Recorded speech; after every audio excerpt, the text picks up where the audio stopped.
Olá, sejam todos bem-vindos ao Pode Adoçar!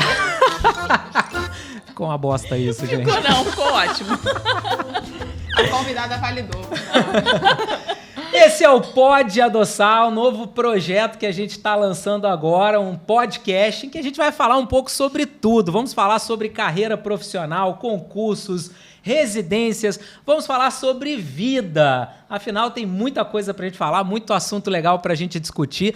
E esse é o Pode Adoçar. E por que o nome Pode Adoçar nesse nosso podcast? O nosso podcast chama-se Pode Adoçar porque você já me conhece do Instagram. Eu sou conhecido pelas famosas verdades sem açúcar, que são aquelas verdades difíceis de se engolir. Mas aqui eu trouxe uma companheira, minha esposa, Carol Catão, para fazer com que esse papo fique um pouco mais tranquilo, mais doce, mais agradável, para que a gente possa fazer uma conversa mais leve. E daí o nome Pode Adoçar, porque a ideia é realmente ser um papo descontraído, um papo tranquilo, que a gente possa discutir aí vários assuntos que possam ser do interesse de vocês, que são da nossa audiência. Vou me apresentar, mas acho que vocês já me conhecem. Eu sou o Gustavo Dias e eu estou aqui com a Carol Catão. Nós seremos os hosts desse podcast Pode Adoçar. E a Carol vai apresentar a nossa primeira convidada do Pode Adoçar. Hoje a gente está aqui com a Ju Antunes. A Ju é enfermeira há 22 anos. Ela veio bater um papo aqui com a gente. Ela é referência no gerenciamento da dor nacional. Ju, conta pra gente um pouquinho dessa história. Gente, primeiro eu queria agradecer o convite. Primeira vez que eu participo de um podcast. Estamos iniciantes todos. Todos iniciantes. Somos todos então, debutantes. Espero que vocês gostem. Mas, assim, eu acho que a ideia é trazer um pouquinho aqui da vida da gente, né? Então... É disso que o povo gosta. O povo quer saber do bastidor. Dos bastidores. O povo não quer saber do glamour, O povo não quer saber do Lattes. O povo quer saber do que acontece fora do Lattes. Então é com a gente mesmo. A gente vai fazer essa festa aqui. Então, sou há 22 anos, Carol, formada. Me formei lá na UFRJ, na Escola de Enfermagem Ana Nery. E, assim, na verdade, eu sempre soube que queria ser da área de saúde. Então, sempre fui super estudiosa e fui cair na enfermagem. E da enfermagem, assim, no meio da faculdade, vários projetos acontecendo na vida, várias oportunidades acontecendo, e eu não costumo perder oportunidade. É aquela que agarra tudo. Agarra tudo. Inclusive, agarrei a gravidez. No meio da faculdade, Conta gente. Conta pra gente essa história da gravidez, gente. No meio da faculdade. Maravilhosa. Eu tinha acabado de ganhar um carro. Meu pai e minha mãe tinham me dado um carro zerinho. Então, assim, tinha tudo para poder, né? Curtição, faculdade. Eu acho que era a única, na época, na faculdade, que tinha ganho um carro zero. Na época, era um Palio. E meses depois... engravidei. Eu já namorava o meu namorado há 10 anos. E aí engravidei. Foi um susto danado. Você tinha quantos anos, Ju, nessa primeira gravidez? Eu tinha 20 anos. 20 anos. 20 anos. Início de faculdade. Início. Comecei a faculdade com 18. Eu estava no meio da faculdade mesmo. Aquela aula de anatomia, prática. Foi prática. Na verdade, na minha casa não tinha televisão. E aí engravidei, gente.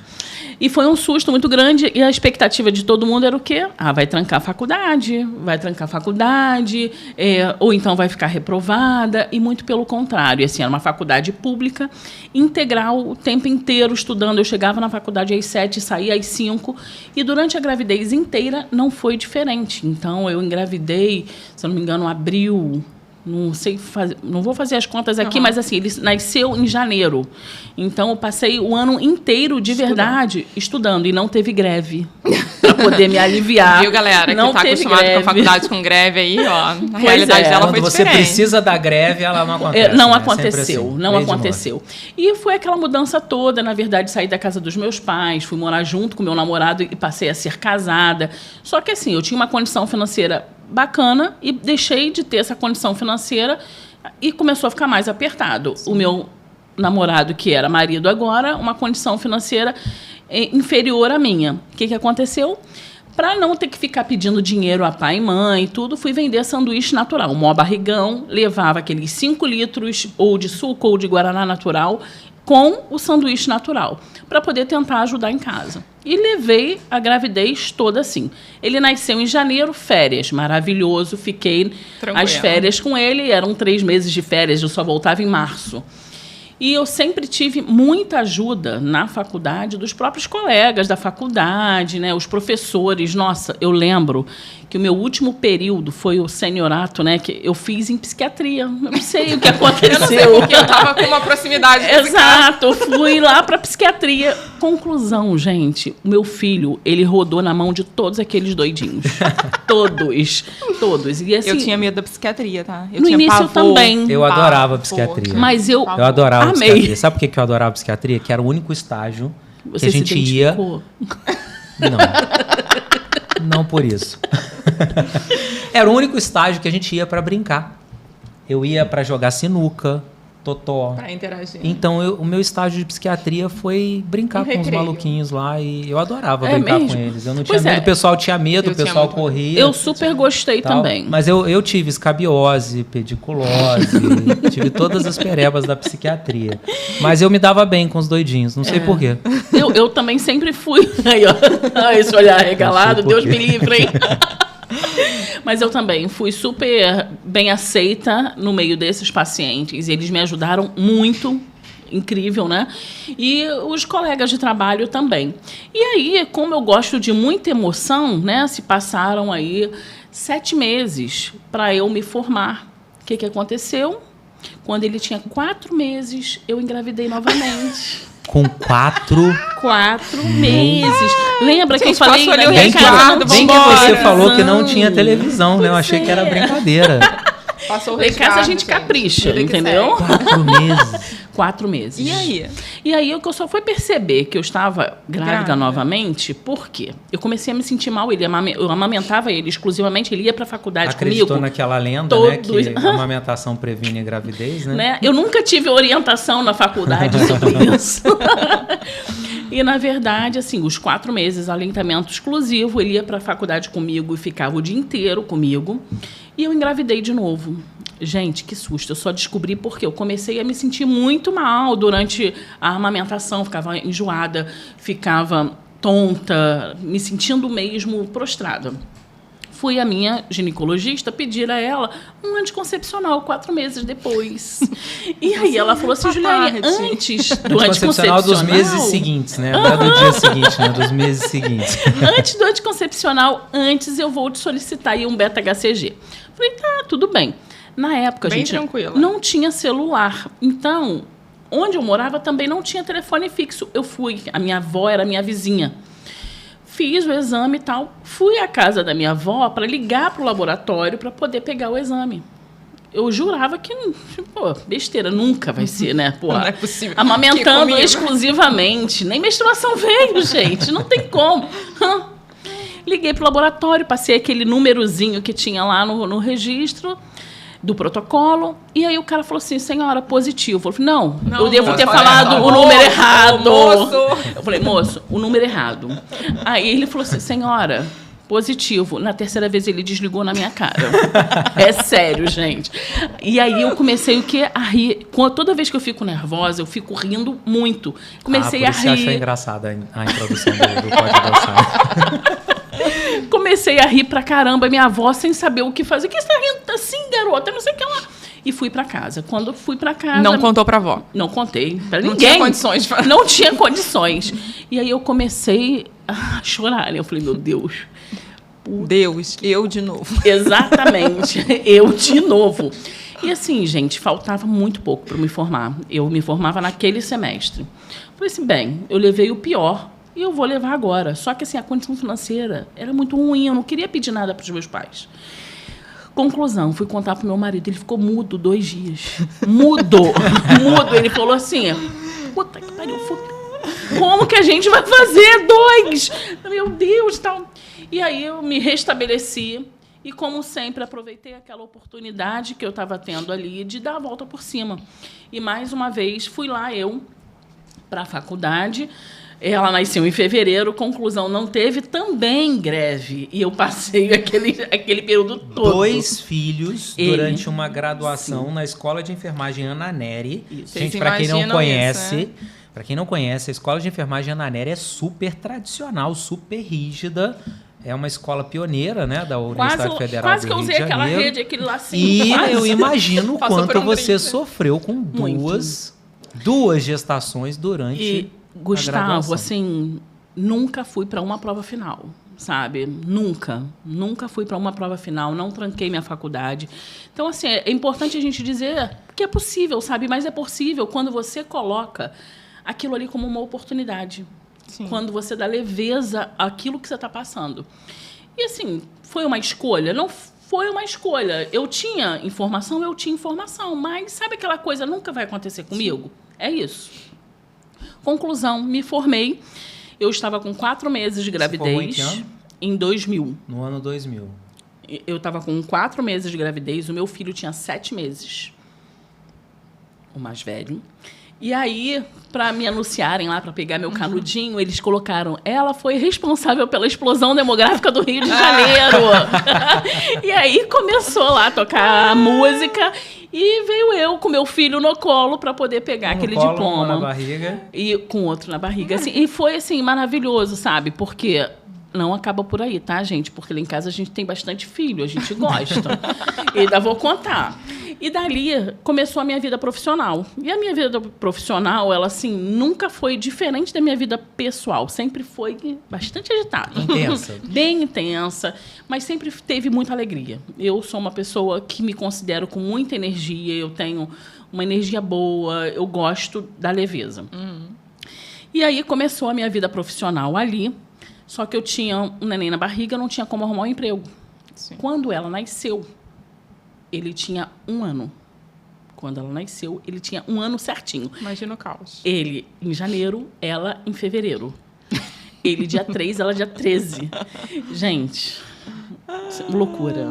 Uma loucura, era e como fralda. É que era a rede era... de apoio, Ju, você tinha? Como é que funciona? Então, meu pai e minha mãe, eles me ajudavam dentro daquilo que era possível, mas eu não tinha aquela rede de apoio assim, eu não tinha aquela mãe, não, deixa comigo para você estudar. Entendi. Não. Deixa comigo para trabalhar. Não. Eles me ajudavam nas questões materiais, às vezes, né, assim, de, não, vou comprar o armário do bebê, aquela coisa assim, um enxoval. As coisas maiores, né? Mas essa questão da rede de apoio, eu tinha que me virar um pouco mais. O que minha mãe fez foi assim que a minha filha nasceu, a do meio, já contei que é a do meio. Assim que ela nasceu, então, a secretária que tinha na minha casa, minha mãe colocou lá comigo, então isso me ajudou. Já te ajudou, né? Porque eram 2 bebês. E era muita fralda, gente. Era muita fralda, era muita mamadeira, era muito peito, ela enlouquecedor e muito hormônio mudando. E os primeiros 15 dias muito difíceis. Meu marido, ele montou um salão de beleza nessa época, então ele estava em obra, eu ficava sozinha com os 2. Foi assim um caos, mas passou. E aí, quando ela tinha 29 dias, veio a oportunidade do primeiro emprego. Eu achei que você ia dizer que quando ela tinha 29 Eu dias, eu engravidei engravidei de de novo. Aí, gente, realmente... Aí ela já aprendeu o método anticoncepcional. Ela já tava... Porque errar uma vez é humano, Tudo né? bem, né? Conclusão, com 29 dias, ela mamando exclusivamente. Eu não tinha ninguém na minha casa e veio a oportunidade do primeiro emprego. Mas aonde? Na Fiocruz. Eu não tinha como perder esse emprego. Eu ia trabalhar com um dos maiores pesquisadores da febre amarela do Brasil. E eu fui. Eu fui e eu conversei com a minha mãe. Ela emprestou de novo a secretária dela. E aí era só o período da manhã. E deu certo. A minha filha gritava pra caramba. Ela chora escandalosamente até hoje. E a menina ficava desesperada, sabe? Ela falou assim, Juliane, não vou aguentar. Ela grita muito e tal. Cara, mas deu certo. E dali 3 meses eu na Fiocruz apareceu uma outra oportunidade de trabalho, que foi naquele projeto Vida Nova. E era bem na favela do Pavãozinho, lá no Pico do Morro. Bem tranquilo? Bem tranquilo. E nisso, gente, foram aparecendo outras oportunidades e as coisas foram fluindo. Eu não costumo... Eu acho que eu nunca disse não para uma oportunidade. Nunca. Dizem que a oportunidade só passa uma vez, né? Exato. O vagão passa. Se você não estiver pronta, ele vai embora. Exato. E, assim, nunca me arrependi, porque sempre deu certo. E, graças a Deus, assim, eu tinha uma estrutura familiar dentro de casa, uma parceria muito grande com meu marido. A gente já se conhecia há muito tempo, isso tudo ajuda. Sim. Ele é meio doidinho, como eu também. Então, também ajuda, porque se fosse aquele cara metódico... Não ia dar certo. Não ia dar certo. Então, um cara super leve também. E dali... Foi só sucesso na minha vida. Graças a Deus, eu consegui passar no concurso público do Estado. acho que foi em 2005, se eu não me engano.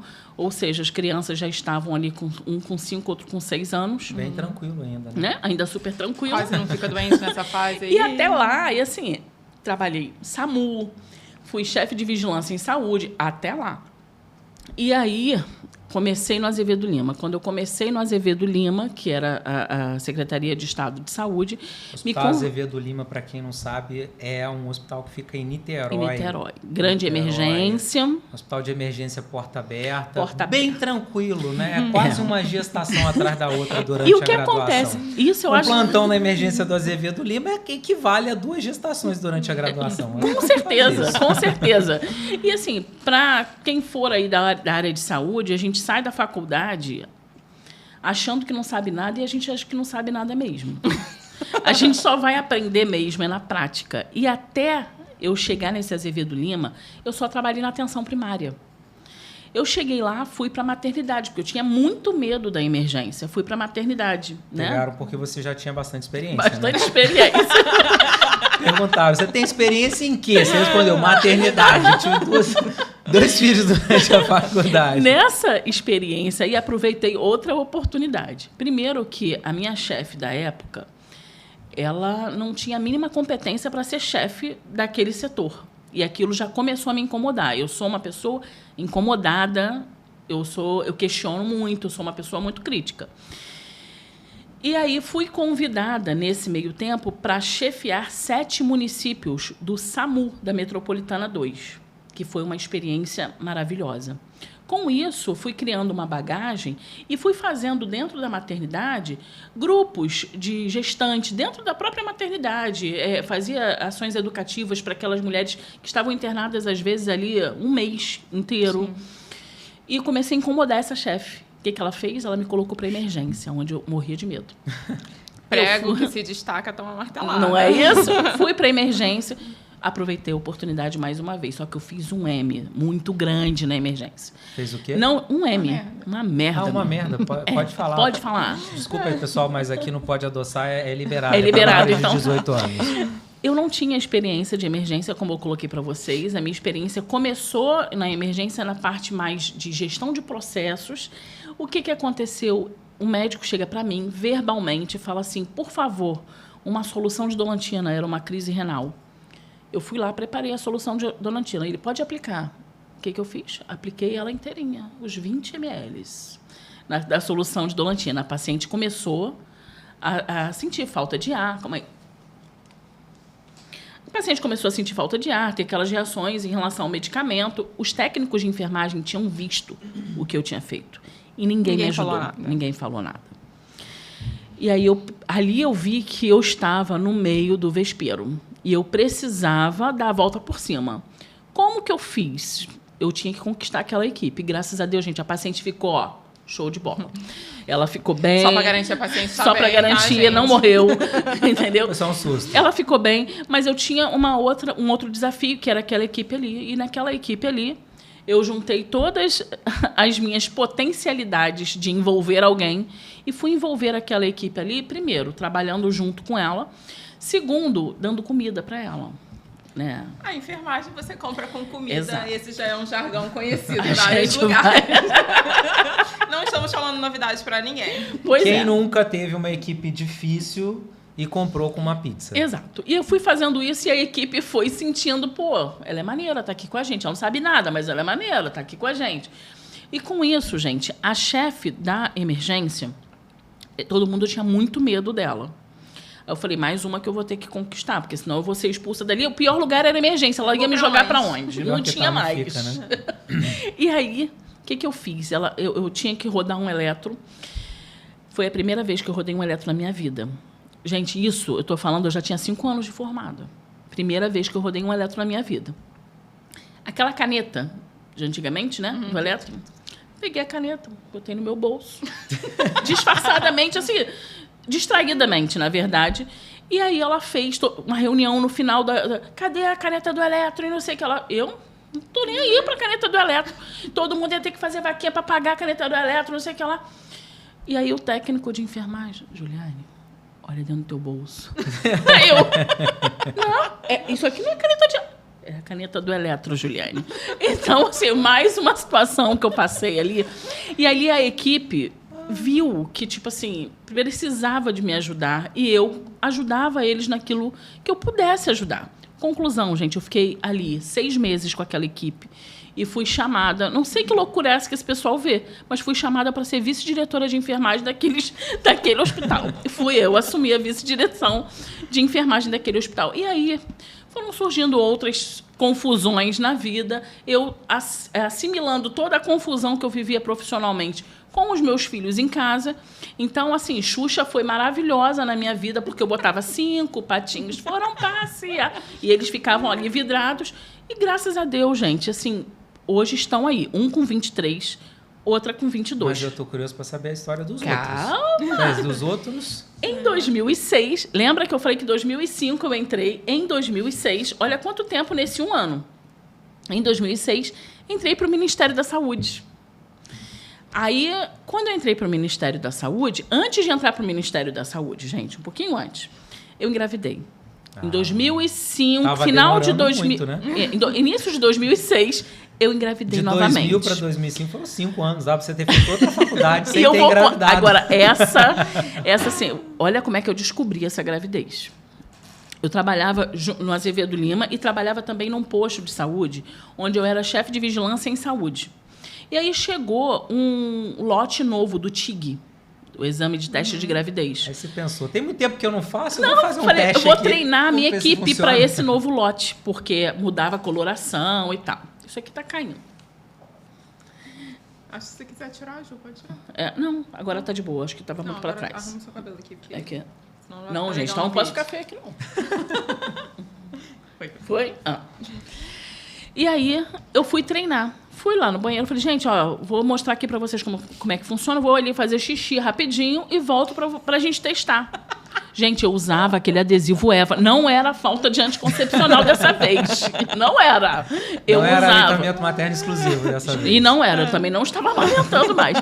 Gente, veio positivo. Imagina, eu olhava aqui, eu falei, gente, o lote aqui. tá errado. O lote tá errado, com certeza. O lote tá errado. Mandou Vou fazer trocar o xixi lote. de novo. Vou fazer xixi de novo. Fiz xixi, gente, de novo, assim, meia hora depois, para conseguir fazer um xixi. Gente, e veio lá positivaço. O que aconteceu? Eu comecei a rir, o nervoso me faz rir. Liguei pro meu marido. Ele, eu não acredito. O que você tá pensando? Eu falei, eu faço sozinha? Eu faço isso sozinha? E aí, gente, deu lá, gravidez, comecei a fazer o meu pré-natal e tal. Tive ele, e quando eu tinha 20... Aliás, esse número 29 é algo interessante na minha vida. 29 dias, você arrumou o primeiro emprego. E 29 dias eu fui chamada no Ministério da Saúde. E aí eu fui chamada no Ministério da Saúde, eu falei, gente, eu não vou conseguir tirar leite para 12 horas. Ele tem 29 dias, amamentação exclusiva. Aí eu já estava com 30, já estava bacana. Eu falei assim, cara, eu vou fazer o seguinte, eu vou pedir para ser manhista, que aí para 6 horas, pelo menos, eu dou conta. E lá no Azevedo, eu estava como diretora, vice-diretora de enfermagem. Vou sair da vigilância em saúde e vai dar tudo certo. Assim eu fiz. Só que aí a diretora falou assim para mim, ó, o único setor que tem é clínica da dor. Eu falei assim, puta que pariu, eu já tô no hospital de ortopedia, que eu odeio ortopedia. Você lembrou da Dolantina. Não, dor de novo, não! Exato. Odeio ortopedia e odeio ver as pessoas sentirem dor. O que eu vou fazer? Nem sei o que o enfermeiro faz. No Ministério da Saúde, você foi lotada no Instituto Nacional de Traumatologia, né? Que é uma referência aqui no Rio de Janeiro para ortopedia. Perfeito. Né? E lá tinha a Clínica da Dor, que dava assistência tanto a pacientes internados quanto a pacientes no ambulatório. Então, aí que começa a sua história com a dor. Aí Na que verdade, começa. sua história com a dor começou lá com o trauma da Dolantina, né? Da crise renal, o trauma da Dolantina. E aí, gente, vocês imaginem só. Há 15 anos atrás, alguém falava de enfermeiro dentro de clínica de dor? Eu nunca nem tive uma aula de dor na faculdade. E olha que é uma coisa que todo paciente sente. Eu nunca tive nenhuma aula na Nery. Conclusão. Falei, eu não tenho outra opção, vou aceitar. Aceitei. E aí me deparo com um chefe, gente. é um hospital cirúrgico, ortopédico. Então, não dizem Mas que ortopedista não é futuramente. médico? Não tem essa coisa assim? Então, assim, é um hospital extremamente biomédico na época, tá? Que mudou muito já o hospital. E o médico que era chefe da Clínica da Dor era um radiologista. Hoje ele é meu amigão, só para todo mundo saber que eu vou falar mal dele aqui, mas ele é meu amigo. Vai melhorar a história, não Vai tem melhorar. Só que era um cara extremamente tradicional. Ele não conhecia o que o enfermeiro poderia fazer. Nem eu sabia o que eu podia fazer ali, mas ele não conhecia mesmo e ele não deixava o enfermeiro atuar no ambulatório. Ele queria que o enfermeiro apenas avaliasse a dor do paciente quando internado. Só que, assim, eu, enquanto enfermeira, mesmo sem conhecer, eu sabia que eu tinha inúmeras coisas que eu pudesse fazer para aqueles pacientes. E ele falava, olha, aqui você não entra. No ambulatório você não entra. Eu falei, como assim, gente? Que Como é que eu boas-vindas. entro, eu estou Capitão e não do estou? mato. Exato. E fui fazendo ali mais um desafio. Eu adoro desafio. Quando o negócio é difícil para mim, aí mesmo que eu gamo. Que aí eu fiquei, não, eu vou ter que ganhar esse cara, vou ter que ganhar esse cara. Tentou a comida? Com ele não adiantava muita comida, não, sabe? Não adiantou muito. A enfermagem gosta de comida, né? Com ele não foi muito, não. Mas, assim, o que foi engraçado, que o que eu fiz ele entender o que o enfermeiro poderia fazer e que isso poderia ser um facilitador tanto para os pacientes quanto para a equipe como um todo. Mas de que forma? Com conhecimento. Eu corri muito atrás de conhecimento. Corri muito atrás, assim, lá era procedimento invasivo, ele fazia acupuntura, mas eu achava estranho porque a acupuntura que ele fazia era uma acupuntura diferente do que eu conhecia, porque eu conhecia só a medicina tradicional chinesa. E ele fazia aquela acupuntura só assim, muito local, para aquele tipo de dor ali do paciente. E eu tentava observar, eu só falava assim, não, eu vim aqui rapidinho. E eu ficava olhando tudo que ele fazia, tudo que ele fazia. E ali, gente, eu fui buscando conhecimento, porque com aquele cara ali, eu tinha que mostrar para ele muita propriedade do que eu fazia. Para ocupar um espaço que não existia, né? Porque, na verdade, esse espaço também, na né? verdade, é um espaço que não existia porque a gente está falando de 15, 17 anos atrás, numa época em que não se falava tanto de gerenciamento de dor, não existia um espaço para o enfermeiro. Né? Não mesmo. Então, você foi uma das pioneiras nessa área. Eu não conhecia nenhum enfermeiro, gente, de verdade. E ali eu fui me infiltrando mesmo, fui estudando, fiz o mestrado. Antes do mestrado, eu cismei que eu ia fazer acupuntura. Só que eu fui fazer acupuntura, uma especialização de 2 anos, difícil pra caramba, porque você tem que estudar outro tipo de medicina, que é a tradicional chinesa, onde tem 5 elementos, 5 cores, 5 sabores, e yin, yang, o vento que vem pelo pé e que pode levar a dor. Sabe? Que pode levar a dor, não, que pode levar a doença. Então, aquilo muito louco para mim, mas eu me enfiei de cabeça naquela pós. Fiz numa boa faculdade, que era a Universidade Paulista de São Paulo. E aí, quando eu terminei a pós, ele chegou para mim e falou assim, olha, aqui nenhum enfermeiro coloca agulha. Eu falei, oi? Ele é isso aí. Aqui é só médico. Por quê? 2010, auge do ato médico. E aí um ato médico, lembra que bloqueou, enfermeiro não podia acupuntura, aí Corém brigava, aí vinha CRF, ou CRM, brigava também. Conclusão, eu falei assim, você não vai ser aqui para sempre. Uma hora eu vou fazer o que eu tenho que fazer aqui dentro. E nunca desisti. E fui buscando mais conhecimento, fui fazer o meu mestrado e fui me relacionando com as pessoas. E aí o network, gente, o que é o network na vida da gente?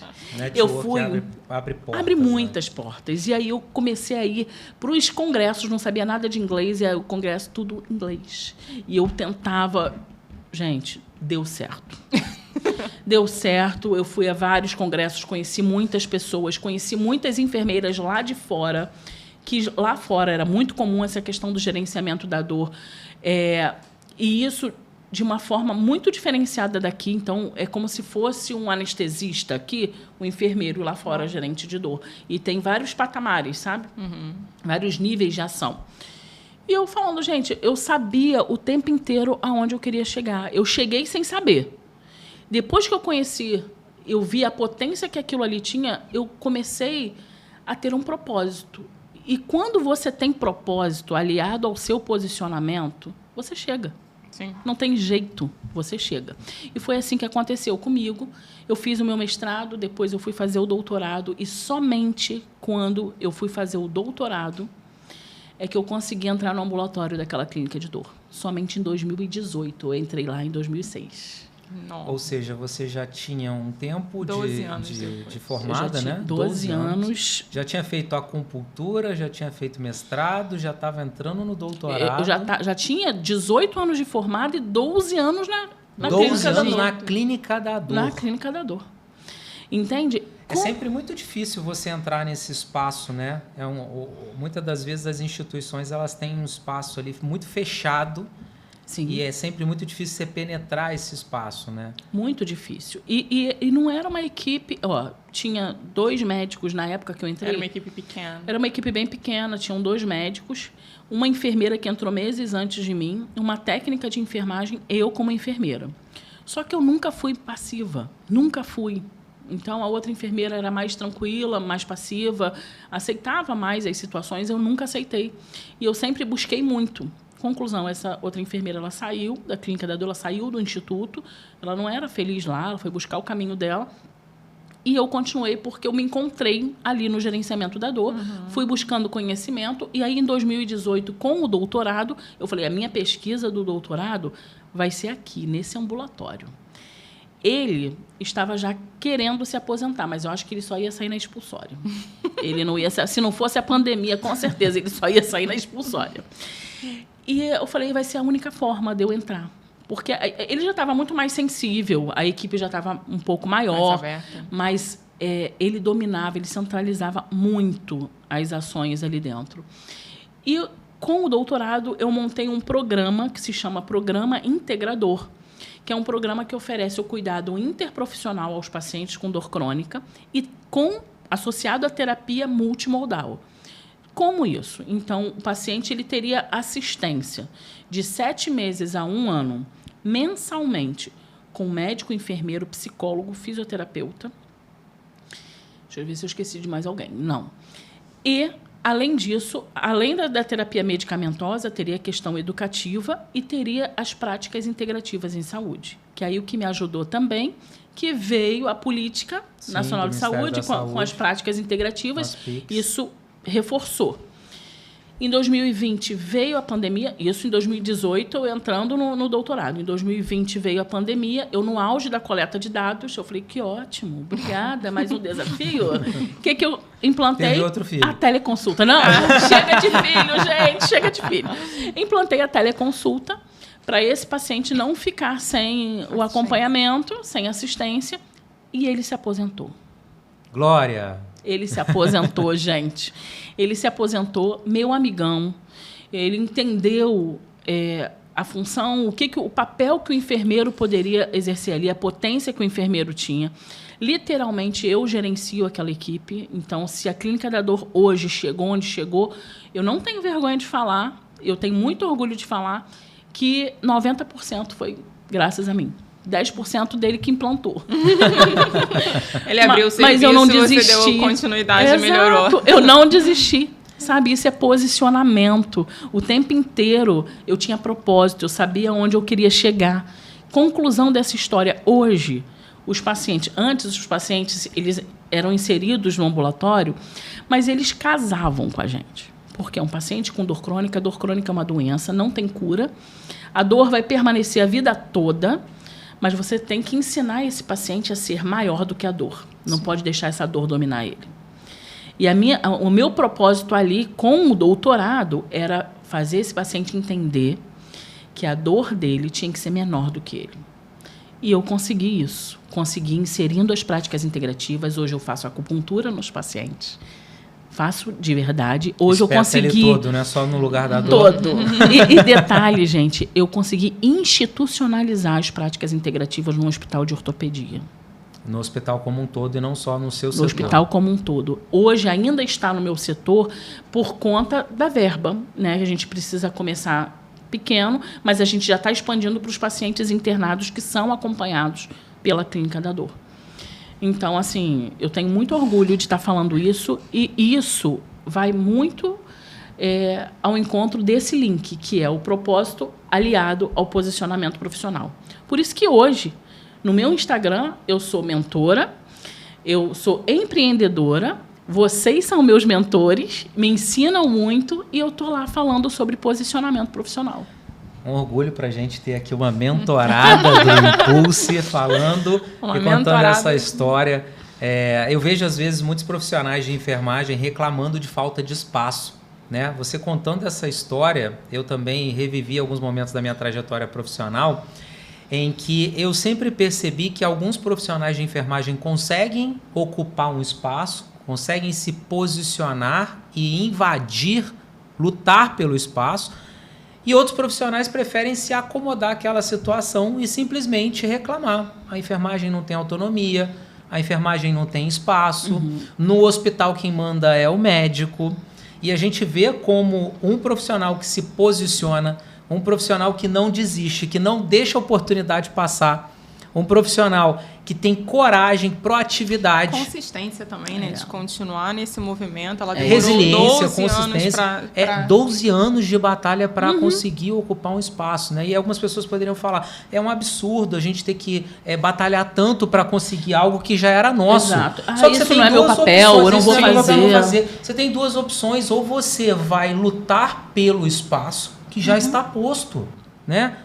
O hospital é sim um espaço culturalmente médico-cêntrico. Todo mundo, quando entrou na enfermagem, sabia disso. Não era novidade para ninguém que o hospital era um lugar médico-cêntrico, mas que você tem duas opções. Você pode encarar essa realidade de forma passiva e se acomodar. Eu vou ficar aqui fazendo papel de secretário do médico, porque ele mandou, disse que eu não posso fazer. Ou você vai mostrar que veio e vai conquistar o seu espaço. Então é muito bom, um orgulho ter aqui uma mentorada contando essa história. E na verdade ela derrubou as árvores, né? Agora, com certeza, no seu departamento você tem abertura para trazer muito mais gente. Gente, falou de clínica de dor no INTO, vocês podem falar com qualquer pessoa. Eles vão falar meu nome. Que legal. Eles não vão falar. E várias outras pessoas começam a seguir os seus passos, né? Sim. O INTO, que é o Instituto de Traumatortopedia, tem residência, é uma instituição de ensino, né? Sim. Então, com certeza, vários outros profissionais se inspiram com a sua história e seguem seus passos. E na minha matrícula do Estado, lembra que eu contei para vocês que eu tenho uma matrícula do Estado? Hoje que eu digo o momento, né? Não hoje. Fui chamada para poder montar um ambulatório de dor no município de Niterói.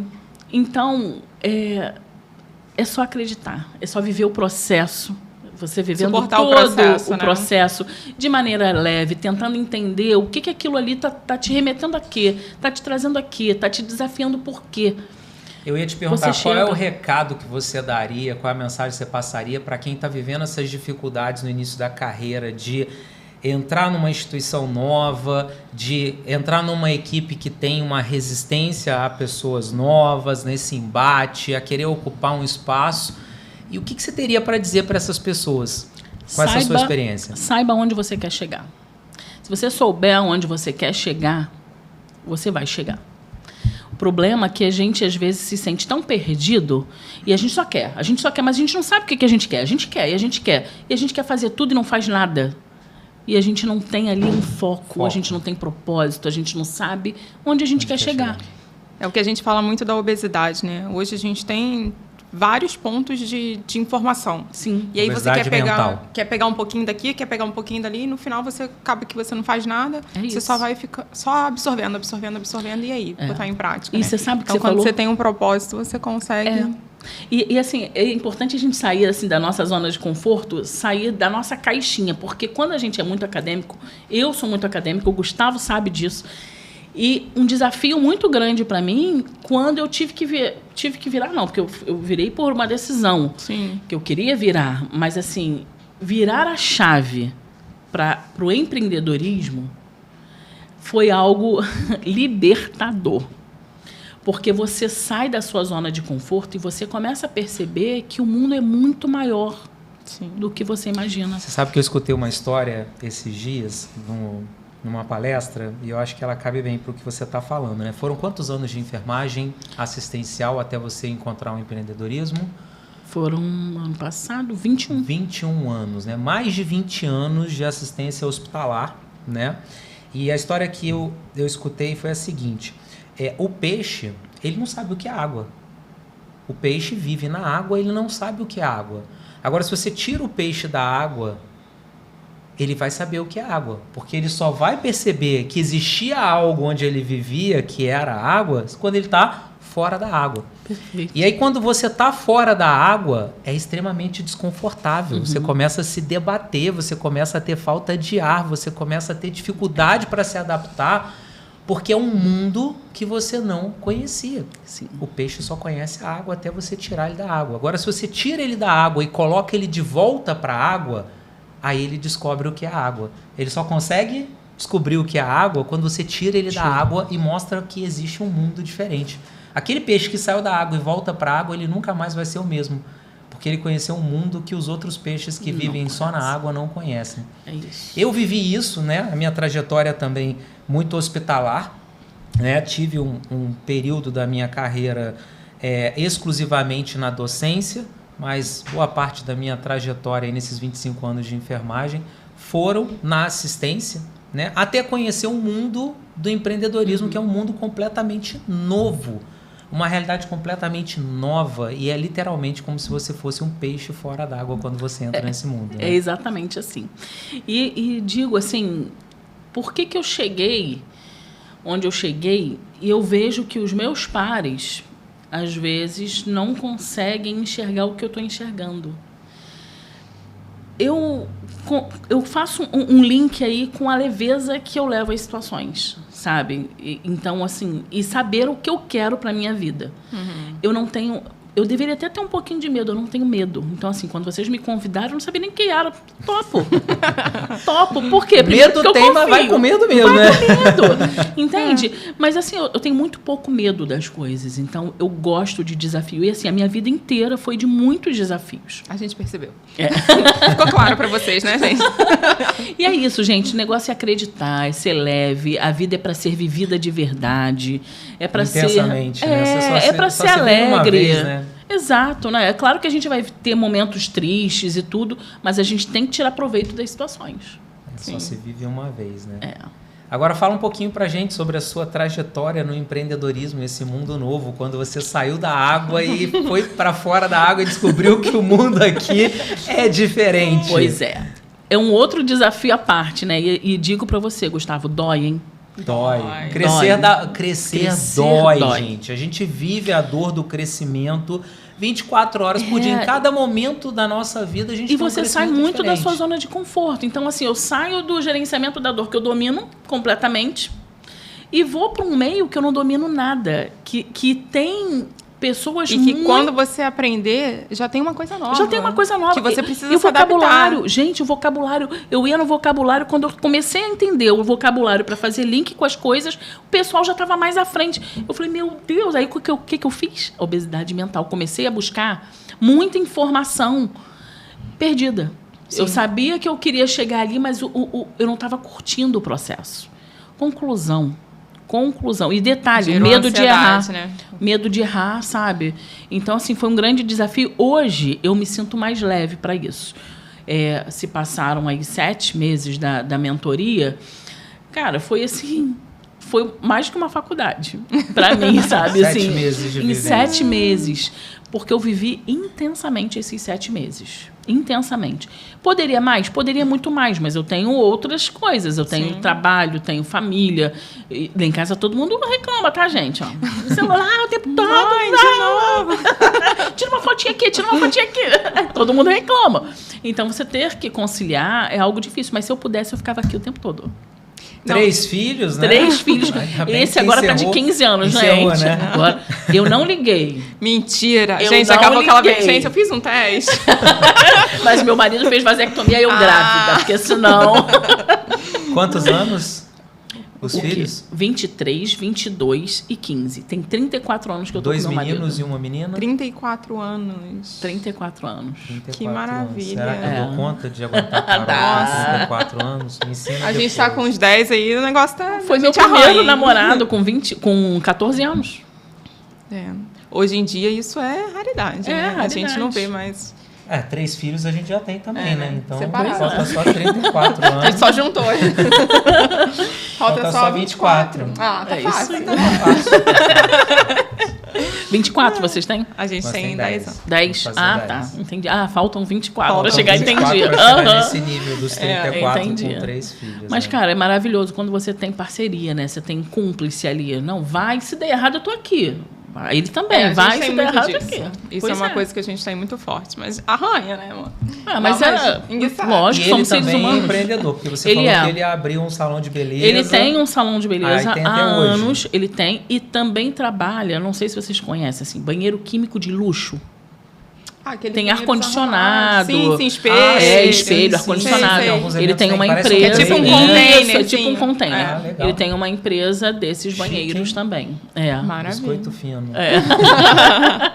Então legal, ele vai casal- lá e cá. Mais um casal de empreendedores, É então. isso aí. Né? Isso faz muita diferença você ter um apoio em casa, né? Nem todo mundo tem esse apoio Não, em nem casa, todo né? mundo. Aí fica Eu mais acho que difícil. isso é uma dificuldade para quem empreende, né? Porque Na verdade, são não ter a dificuldades família- diferentes, né? Porque a gente se mata também. Aham, Sim. claro, Então, gente. empreender entre casal É, não é é assim, um não, mar de um apoia rosas, o né? outro. Não, gente, vocês não têm noção do que acontece nos bastidores. O pau quebra nos bastidores também. Mas o fato dos dois estarem num único propósito, né, num único Sim. caminho, já é uma coisa que eu acho que ajuda muito. E aí né? agora os filhos na faculdade, um faz engenharia na UF, ela faz literatura brasileira na UF também. Que legal, O mais novo são não bem quer nada com encaminhados. estudo. O mais novo tem Essa quantos geração anos? é de 15 anos. Nem. Não, Nem ele quer estuda, ser nem lutador trabalha. da UFC. É isso que ele quer da vida. É essa geração dos nossos filhos aí. São 12 anos e você fica, meu Deus, o que vai ser dessa Eu olho geração? pros três gente? e falo, futuros nem. Geração nem estuda e nem trabalha. A Nada. gente fala isso também. Fala, meu pai. Pois é. Mas a vida é boa demais, né, gente? A vida é boa para ser vivida, para ser legal. curtida, não é? E aproveitando as oportunidades, porque ela vem uma vez só. E aí, falando de oportunidade, né? A Ju entrou na nossa mentoria de empreendedorismo. Nós temos um programa para empreendedores chamado Impulse. E quando ela veio para o Impulse, ela tinha várias ideias, né? Vou fazer alguma coisa de gerenciamento de dor, consultoria, enfim, algo muito focado na dor. E aí, como ela contou a experiência, né? Você começa a receber um monte de informações, você busca várias informações e aí você começa a acumular essas informações, né? Você não consegue fazer a ligação entre os pontos para gerar um conhecimento que vai te levar a algum lugar e você paralisa, não consegue executar. É normalmente o que acontece em todas as áreas, tá? Não é só no empreendedorismo. O pessoal que está estudando para concurso, que está estudando para residência, muitas das vezes começa a estudar vários materiais, às vezes materiais diferentes, professores diferentes, mentores diferentes, e você começa a receber muita informação e não consegue processar essa informação, porque hoje a gente vive num mundo onde a informação está literalmente na palma da tua mão. Né? Eu me lembro na época da escola, quando eu precisava fazer uma consulta para um trabalho, olha que eu nem sou tão velho assim. Mas eu me lembro até hoje uma consulta, um trabalho de escola que foi marcante. A professora pediu um trabalho sobre encefalite. Imagina, encefalite. Não, de escola. Sério? De escola. Sim, de escola. Onde você estudou, Gustavo? Encefalite. Escola pública ainda. Sempre estudei escola pública. Era boa. Getúlio Vargas. A professora pediu um trabalho sobre encefalite. Aí eu fui para a biblioteca. E aí você chega na biblioteca com milhares de livros. Você imagina você procurar primeiro os livros que poderiam ter esse conteúdo, para depois começar a olhar livro a livro e passear pelo livro. Você precisa ler o livro para chegar no conteúdo. Imagina quanto você constrói de conhecimento quando você precisa buscar ser ativo, ir a uma biblioteca, pegar um monte de livros, e todo mundo da minha geração viveu isso. A geração de hoje, você simplesmente coloca encefalite no Google e é só colocar um Ctrl+P ali, imprimir e entregar. Não, e os livros paradidáticos que as crianças recebem na escola para ler, você fala, você leu esse livro? Não, mãe, eu já li a resenha na internet. É isso aí. Não precisa ler mais o Não livro. precisa mais ter precisa. essa construção do... A faculdade inteira a gente teve que ficar, o quê? Indo para a biblioteca para escrever o TCC Construindo aquele na mão para depois conhecimento, digitar. Na mão, datilografar. Pô, não tinha celular. Não tinha. Era aquele tijolão. E era muito Gente, caro. Era são muito caro. nostalgia, né? Todo mundo já tá chegando nos 40. Mas o que eu queria Eu tô com dizer 46. é que hoje você tem uma informação numa velocidade quase que em muito mais tempo rápido. real. E o que acontece é que a gente acaba recebendo muita informação aleatória o dia inteiro, o tempo inteiro. E o nosso cérebro não está preparado para essa informação. E aí a gente tenta trabalhar com tanta informação, não consegue, a gente paralisa. E aí eu vejo que a maioria das pessoas que entram no empreendedorismo, nesse mundo do empreendedorismo, tem esse surto no início da paralisia gerada pelo excesso do conteúdo. Como é que foi isso para você, Ju? Conta mais pra gente. O que resolveu? Qual foi a sua terapia? Conta essa história aí. A minha terapia, na verdade, a conduta veio dos meus mentores. Sabe o que eles me falaram, gente? Eu recomendei um remédio para ela. Gente, olha, se você tiver perdido, surtado, escuta esse remédio, porque ele funciona. Foi, vários áudios, não foi nem áudio, foi escrito no WhatsApp mesmo e tal. Aí Carol falou assim, isso é obesidade mental. Aí vira o Gustavo, vai tomar uma cerveja e depois você volta. Gente, eu falei, caraca, ela deve ter tomado alguma, gente, porque ela voltou algumas semanas depois. Eu voltei, algumas semanas depois ela voltou totalmente renovada. Sabe o que acontece? Eu tirei aquilo tudo ali, parei de olhar celular, parei de buscar outras informações para poder limpar a mente. Limpar a mente, processo de higienização. Verdade. E aí você revigora, você oxigena. Igual aquele chefe que está há anos na chefia, que tá pesando já para todo mundo, que precisa... É isso. A gente faz isso com o cérebro da gente o tempo inteiro. E foi aí que surgiu a Ju Antunes, referência em posicionamento profissional. Gente, eu tô até com vergonha. Eu disse nos stories quando eu tava chegando aqui. Vai, amor, não dá pra ver, mas eu tô de bermuda, gente. Olha aqui, ó. Eu tô de bermuda e ela é a pessoa que é a referência para posicionamento profissional, imagem profissional. Sigam ela lá no Instagram. Qual é o Instagram, Ju? Ju Antunes _Enf. Ju Antunes _Enf, a enfermeira do posicionamento. Você olha para essa mulher, né, gente? É a riqueza em pessoa. Fala pra gente de onde veio essa inspiração. Como que você encontrou o posicionamento? Depois foi com a cerveja, claro, né? Claro, depois da cerveja ela se inspirou. Saiu conta mais pra gente da dor ao posicionamento profissional. Então, na verdade, no início, assim, foi na mentoria que eu encontrei essa questão, assim, meu nicho, na verdade, inicial é o posicionamento profissional. Mas como eu cheguei até essa conclusão? Eu queria muito falar um curso online de gerenciamento da dor. Queria ensinar os hospitais a implantar clínicas de dor. Mas, gente, estava uma luta muito grande. Eu não conseguia atrair, colocar o desejo nas pessoas disso. Porque, como eu falei para vocês, hoje é uma média assim, de 14 enfermeiros que trabalham exclusivamente com dor no Brasil. Então, você imagina, na rede é muito pequeno, então é algo muito novo. Novo. Ainda é novo, né? Depois de 15 anos, eu comecei a pensar e comecei a abrir umas caixinhas. E as pessoas começaram a vir na caixinha falando que me viam como uma influencer, sabe? Na vestimenta, me viam como influencer no meu comportamento. E até que uma falou a palavrinha mágica, porque eu não conseguia. Eu estava tão cega que eu não conseguia linkar imagem, comportamento a posicionamento.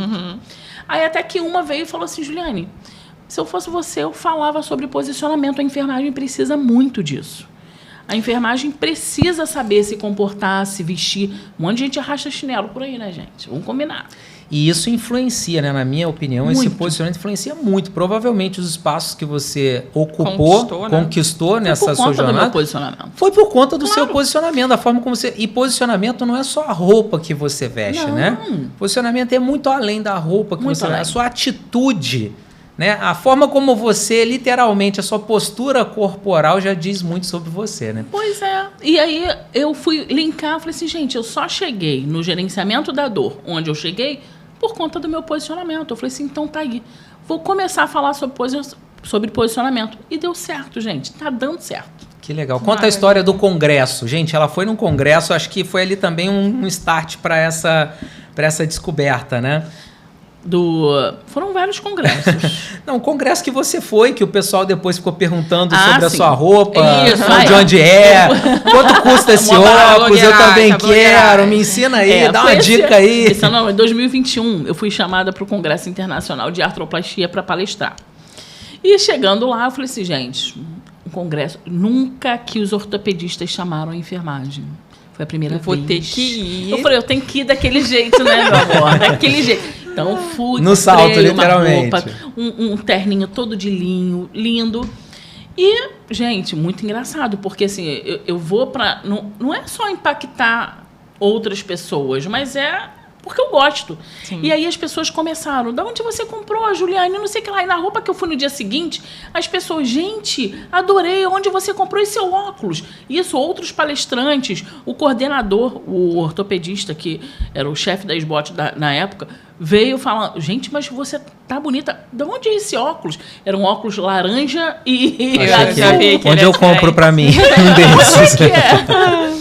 E aí, é engraçado isso, porque eu não tinha esse lado da blogueiragem, né? A blogueiragem sempre vem. Sempre vem. E é bom, gente. Quem nunca vai no né, Instagram? amor? A blogueiragem, né? Adoro. Pessoal, cobrem a Carol lá nos stories, a Carol Catão, para que ela comece a blogueirar Eu mais acho, vezes, Carol, que o pessoal acho gosta, justo. né? Gosta. Muito Aqui gosta. no Pode Adoçar, ela é a nossa host. E eu tenho certeza que o próximo passo é ela começar a usar mais o Instagram dela, né, pessoal? Vai fazer me sucesso, comprometendo. Não, ela já se comprometeu, no evento que a gente foi. Ela se comprometeu em fazer um stories por dia durante 10 dias, né? Ela fez direitinho durante 10 dias. Eu acompanhei ela todos. fez. Agora ela tá furando alguns dias, Agora eu sabe? estou meio... Mas é isso. É porque a rede não é fácil mesmo, né? Esse comprometimento. O início não é fácil Não, pra nada, isso né? Não, e você tem que ter... como é que se chama? Consistência, né? Consistência. Continuidade, assim. de fazer. Tem que ter. E aí hoje, então, nós temos a Ju, que é enfermeira que fala sobre posicionamento profissional. Isso. E já está lançando um produto, né, Ju? Já, na verdade, eu lancei um MVP, que foi a consultoria, agora ampliou um pouco mais. Uma consultoria só sobre posicionamento. Que legal, para enfermeiros. Para enfermeiros. E agora eu ampliei essa mentoria. Eu queria só para profissionais de saúde, mas a procura já começou a ficar grande, porque eu penso que o posicionamento profissional ele é para a vida. Sim. Sim. Então, não é só profissional de saúde, sabe? Então, quem não é profissional de saúde também pode fazer. Segue lá, hein, gente, porque em março eu vou estar lançando. Ó. Legal. Pessoal, eu acho que a gente já pode encerrar o nosso papo, né? Foi Maravilhoso. muito bom. 22 anos, uma história de 22 anos de enfermagem, né? 3 gestações, uma inauguração de um serviço novo, É isso. né? E do zero até uma das maiores referências nacionais aí no gerenciamento de dor. E agora também uma grande referência aí de posicionamento profissional. Ju, muito obrigado por ter aceito Obrigada. o nosso convite. Obrigada Foi a um vocês. prazer. Obrigada, Ju. Foi maravilhoso conversar com você, conhecer um pouquinho da sua história, dar umas risadas. Foi bem leve, ainda bem que a gente escolheu uma convidada leve pra que começar, leva tudo né? leve. Porque E a gente não treinou, tá, gente? pode não parecer, mas eu tô super nervoso, tá? É a primeira vez, como eu disse aqui no podcast. Eu tava com dor de barriga no começo. Mas que bom que fluiu, que deu certo. Foi ótimo. Espero que vocês gostem e continuem acompanhando aí, porque vem vários convidados de altíssimo nível, várias histórias para contar. Eu Essa é a agradeço ideia do Pode muito Adoçar. a oportunidade de estar aqui com vocês. Eu desejo assim, todo o sucesso do Obrigado. mundo. Com certeza o Pode Adoçar vai ser sucesso absoluto. E eu acho que vocês vão ter a oportunidade de ouvir tantas outras histórias. E vocês também, né, gente? De poder estar escutando isso tudo aí. Legal, é isso, pessoal. Muito Obrigada. obrigado a todos e até a próxima. Tchau, tchau.